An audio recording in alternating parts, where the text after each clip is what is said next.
Sweet Jesus. Welcome back to the channel, guys. It is, what time is it? It's like 8 o'clock on Monday night. I'm at the shop working late, getting ready, and oh my Jesus. This is kind of a fun video for me because, probably not for you guys so much, but for me, it's like, you know, winters were like feast or famine. Actually, they were just famine until we started doing the winter stuff. And this year is a totally different ball game. We got like all these awesome snow and ice clients lined up. And on top of that, you guys know we got this huge garage project that just fell out of the sky into our lap. We're really fortunate. We have this big 6-week project coming up. The original plan was to start it next Monday on the 27th. But when we were kind of working this whole situation out with this new client, it was, you know, I had to put this caveat in there. I'm like, look, we're pressure washers. And we don't last long unless we find something to do in the wintertime. So what we do is we plow snow and spread rock salt on cold days when we can't go work. And that's just part of the, you know, our survival mechanism. So, you know, if this project we get going and they're really wanting to start it like right away in the wintertime, I just, you know, basically had to like just beg for some leeway.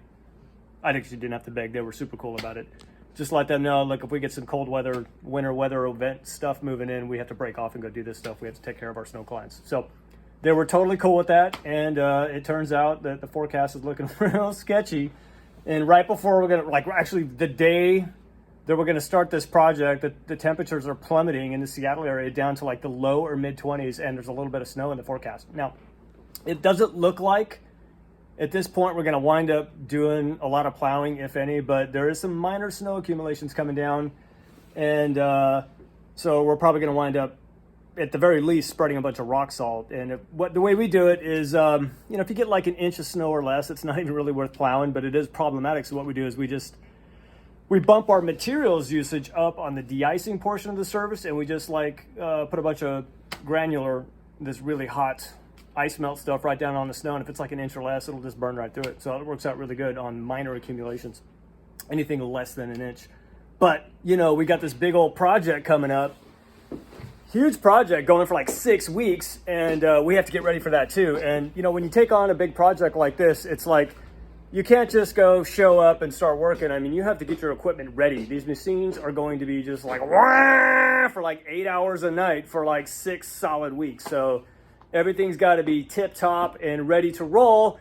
And we got a busy week. We got to get ready we got to make room for Christmas. We got to go and do our snow and ice stuff right after it looks like it's scheduled to kind of come all in on the 26th.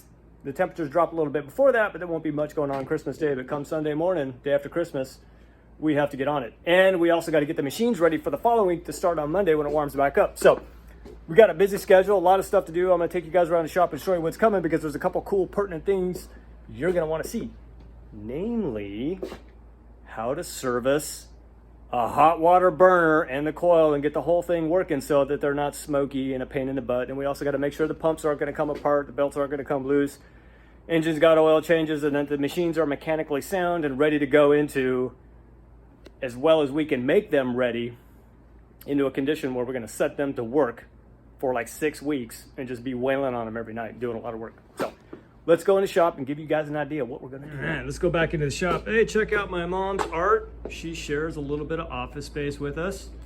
You guys want to see some cool art?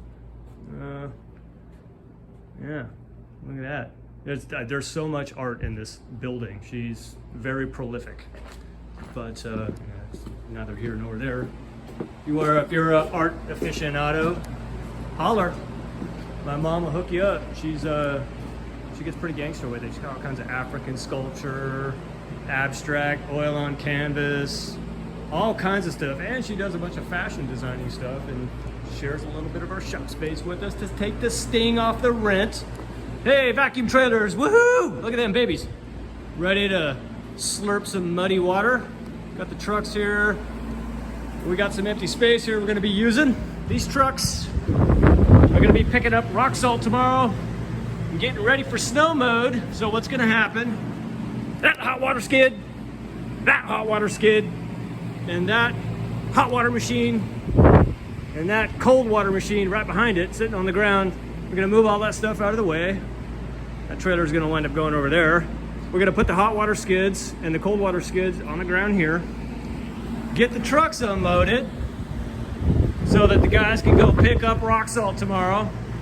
We got 6 pallets we're sitting on since last year, a little more than 6 pallets, but we're gonna be picking up 6 more from Ewing Irrigation. We're gonna be trying a couple new formulas. One's called like infrared or something, ultraviolet and purple heat. So we're gonna give those 2 melting formulas, but 6 pallets, 30 minutes away in Kirkland, that's gonna be a full day for these 2 trucks because they can only put 1 pallet in each truck before the truck goes overweight, and that's totally illegal and unsafe. So yeah, we're gonna get 6 more pallets. We'll have 12. We're gonna probably wind up going through 4 or 5 of them over the next week or so.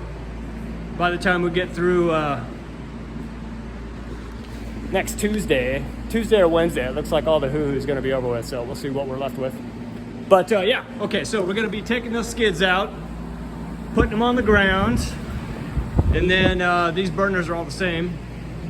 What I'm excited to show you guys is how to take this 120 volt electrically powered diesel fired Beckett oil burner, take it out, take it all apart, get it all cleaned up, service it, reset the electrodes, check the voltages, all that stuff, so that every time you like squeeze the trigger, you don't get like a puff of smoke or just a lot of smoke.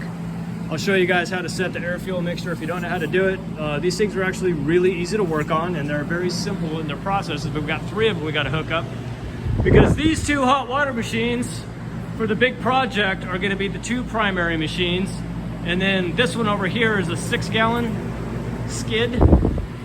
But we like to run the 8-gallon skids like those ones, 8-gallon per minute pressure washers, because that allows us to run 2 vacuum surface cleaners. So we're gonna have the 2 primary machines. This one's gonna be a backup behind a support truck. So if one of the hot water machines breaks down during the project, they can just hook this one up and continue right along. And then I can take whatever one breaks back to the shop and fix it, keep the project on schedule. And since we got a 6-gallon pump in here, we're gonna need to swap it out with an 8-gallon pump, which I got a freshly rebuilt 8-gallon pump right here. Check this baby out. This thing is like 15 years old.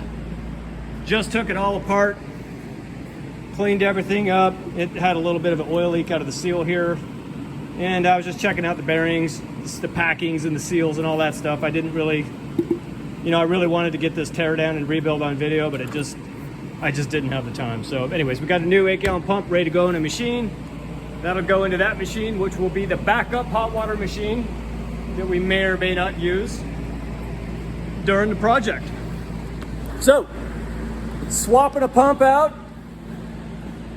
and servicing burners. These will be really good educational systems, because when you go and you clean garages, you need to have like perfectly functioning hot water burners. And if you don't do that, you wind up smoking the place out and setting the fire alarms off. So, you guys probably use these hot water machines, you know how finicky they are. And if you don't keep the maintenance and you don't keep them running perfect, it's a smoky mess and everyone tips over and dies. Carbon monoxide poisoning. Actually, not a lot of carbon monoxide comes out of the burners. That's mostly from the engines, but they get real diesel smoky and it just causes a problem. And yeah. All right, guys. Hot water burner servicing to come shortly. Have a good night. And if I think of anything else to share with you guys, like this roots blower rebuild that is just like, we're not really getting to it. Okay, here's all the, you guys saw this like 2 months ago. We took this thing apart, or a month ago. And our little crappy Harbor Freight sandblasting cabinet over there that I got, it's Harbor Freight. I was like, I'll just get a cheap one and see how this sandblasting thing goes. And of course it didn't go very well because it's Harbor Freight. I'm grateful to be able to get these cheap tools, but what we'll wind up doing is if we like the sandblasting process, it will commit to a nice big expensive one, but we'll try a crappy one first, see how that goes. And we got to finish sandblasting all these parts. So we got some that are kind of partially done or mostly done. They're ready to get reassembled, covers, all that stuff, but we still got quite a bit. The problem with this thing is it just keeps clogging up. So we've done a couple of things like put some window screen in here to kind of filter out the chunks that are getting up into the hose and clogging it. It's just a pain in the butt to keep this thing going. It's real hard to work fast with it. So, you know, it's like everything, we're getting the bugs worked out of it. Oh yeah, one more cool thing I totally forgot that we're gonna be doing to get ready for this garage cleaning project. One of the things we have to have working really good, in addition to the hot water pressure washers, of course, the vacuum systems. This engine needs to be run really good, but what we also need to do is make a whole bunch of those surface cleaner arms. So we have all these parts basically pre-made and ready to assemble. I'm gonna show you guys how we manufacture our own surface cleaner arms, and then we use the crap out of those things. We tune them for different speeds, and gonna give you guys the down low on how to manufacture or make your own surface cleaner arms. This is totally cool. We like to do it with a welding procedure, but I think it's possible to do it without welding if you have the ability to tap and die and thread metal fittings. But we got a bunch of, had a machinist friend who's got a CNC mill make us up a whole bunch of raw parts, so that when it comes time to bang out a bunch of parts, I can do like 30 or 40 of them in a day instead of waiting, like I say, 3 months from the manufacturer to get them. These are some little plastic bushings for those high pressure ball valves. I like to rebuild our ball valves, but yeah, we got these little, these are ready to take a nozzle. We weld them into the arm and then put the little compression fitting on the ends. And I like to weld those arms up with a little rotating table. It makes it easy to get a nice clean bead around this little piece of 5/8 hex bar when we weld it to the bar. And then of course we got a whole bunch of extra nozzles. You know, surface cleaner tips. Look at them. There's that's hundreds of dollars worth of surface cleaner tips right there. But yeah, okay, so we're making surface cleaner arms. We're servicing bearings.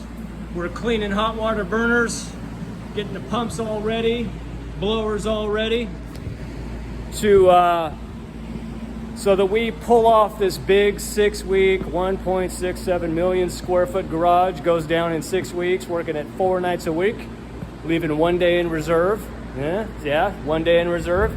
You got to have those buffer times built in so that you don't get behind on your projects and overextend your capability. You got to leave room for things going wrong. So, yep. Okay, I've been blabbing. I'm going to stop blabbing now and let you guys go. That's what's coming. All right, guys. See ya!